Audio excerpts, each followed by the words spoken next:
Welcome back to another episode of PHOTOSHOTS. This one is a detour special versus the usual educational ones. Plus it's going to be the first in English as to engage with as many photography lovers as possible everywhere around the world. Let's put aside COVID for a moment. Black Friday and Christmas are around the corner, and many will do pick-me-up purchases that may involve camera gear.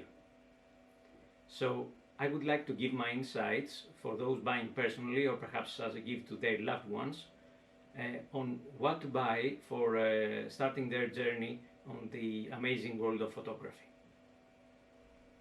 My approach is not going to be what is the best or even the most value for money gear that you can buy. It's going to be what am I going to use the most to enjoy my photography.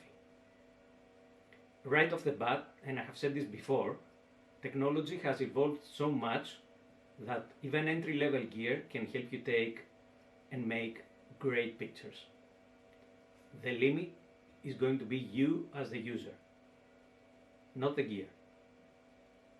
My primary consideration is what I call user portability tolerance. This one is a little tricky to know until you've lived a while with your gear. You have to honestly ask yourself how much volume and weight you are willing to carry along every day. Are you prepared to have even a small separate bag for your gear, or would you like it to fit into your coat or trouser pocket? Are you willing to change lenses, or would you like a do-it-all-in-one setup? Next criteria to be jointly considered are subject matter and desired output. Family moments and travel can be covered by different gear than, say, specialized needs for sports or macro or video.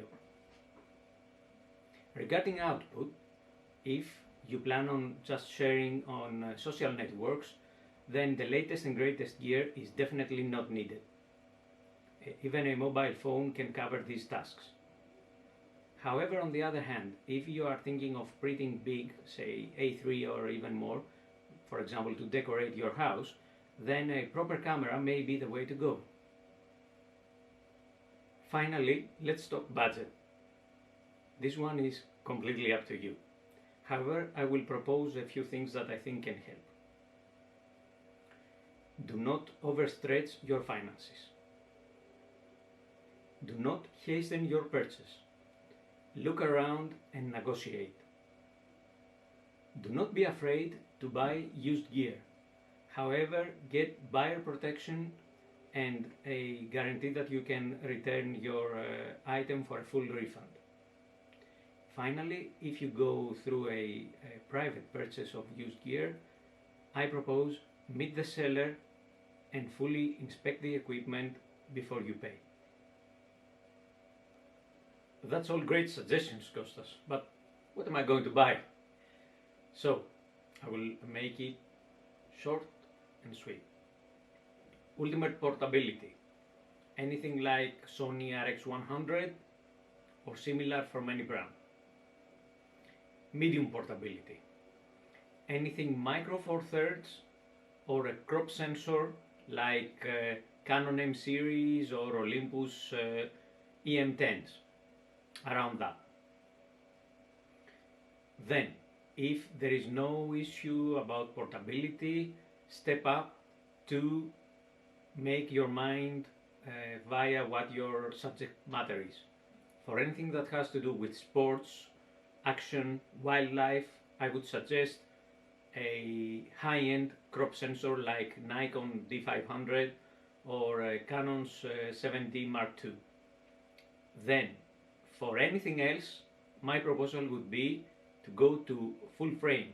No matter which one really, anything from an entry level up to the professional ranges from any brand. You will be absolutely covered for anything you do, as I said, except perhaps wildlife and sports where you should look on the other options I mentioned. As always, I would love to hear your thought process and your choices. So please leave your comments below for everyone to see and discuss. See you on the next episode of PHOTOSHOTS.